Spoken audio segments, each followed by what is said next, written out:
I'm 18 years old and I've recently become obsessed with the idea of how to live a good life and what that means. I think a lot of people feel stuck and uninspired in the lives that we're living, and I feel like people I know are just sleepwalking through their lives and not really experiencing it to the full potential that the world surrounding us really has. People watch travel videos, but they never travel. They watch workout videos, but they never work out. They watch productivity videos, but they still feel like they're not being productive. Or they consume so many different experiences without actually experiencing them themselves. I think a lot of the time we're living other people's lives and consuming other people's lives rather than living our own. And so that's why I've started to make my social media, because I feel like it'll be a breath of fresh air to see like someone who's trying their hardest to live their own life rather than consuming so much from other people.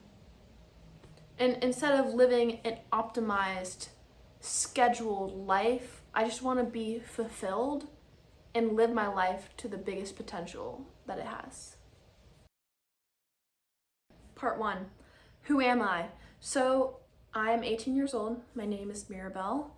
I just graduated high school and I'm going to college in the fall. I'm going to attend Washington and Lee University in Virginia, and I'm very, very excited about that. I have been an athlete my whole life, and that's a huge part of my identity. I've done basketball, lacrosse, field hockey, cross country, track, volleyball. I was a swimmer for 10 years. I've really done it all, and I feel like that has taught me so much about how to live my life. I've learned so many different skills outside of just what the sport calls for, and so I think that's been huge impact on my life. I recently, in my senior basketball season, I tore my ACL, and so for the past almost 5 months I've been recovering from that injury. It's been a long, slow process, but that's also, again, made me learn about gratitude and taking the smallest things and being so grateful that I can do them. Like when I was able to fully lift my leg again and use my quad at all, that was the hugest day ever. Or doing one full revolution around the bike because my knee didn't actually hurt so badly that I couldn't do that because of bending it. Big days. And so it's really taught me a lot about gratitude, and for that I think I'm a changed girl. And so that was my senior basketball season, and I was about halfway through that season. We were playing a game against one of the best teams in the league, and it was 20 minutes in, and I just stepped and trying to step through a double team, and it just went pop. And so there I was. That was the end of my season, my end of my basketball career in high school, which was one of my favorite parts, but also one of the most challenging parts of high school, I think, with team dynamics, just the demanding schedule that is a varsity sport in high school, and training as a multi-sport athlete. I think that also really impacted the past 4 years of my life. I think going through high school at a prestigious high school like I went to, I've learned a lot about managing my time and how valuable time is. I've learned that time can be more important than money, because if you have time, you can do whatever you want, but if you have money and no time, you're not really happy, I don't think.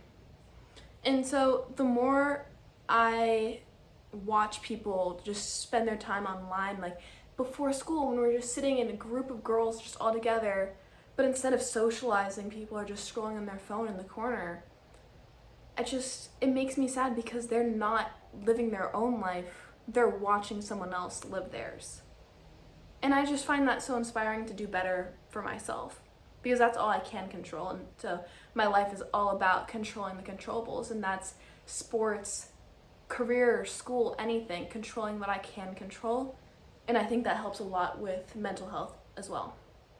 So the more I realize that life isn't about optimization or just trying to live like the ideal life without being happy, it's not the kind of life I want. I want to live a life and do things that I love so I can get the full experience that is the world around me.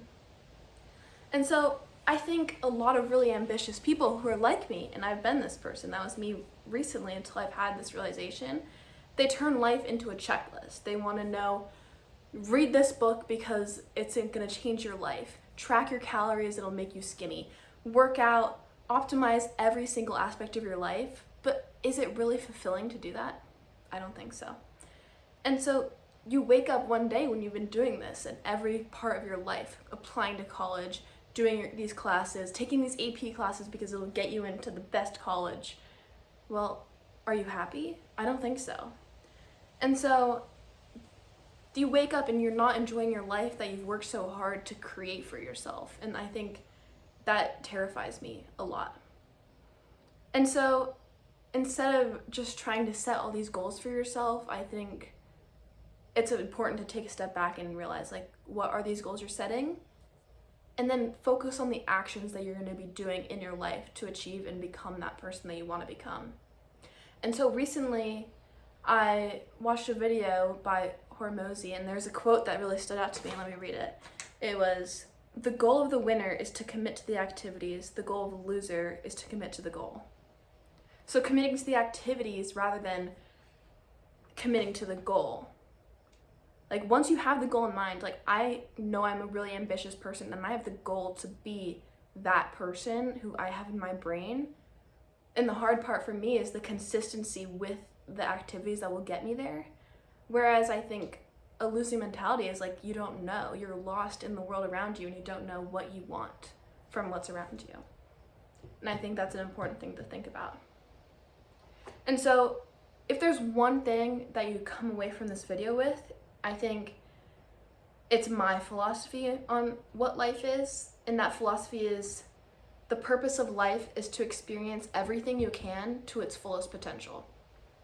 And not do it recklessly, like randomly picking things, but do it intentionally. So experiences like that I want to have to the fullest potential are meeting people, reading these books that I think are going to be really impactful, experiencing so many different cultures and using languages to interact with people who I've never met. I want to go to places that most people have never heard of and see what goes on in that part of the world, because I think that's so impressive and so interesting.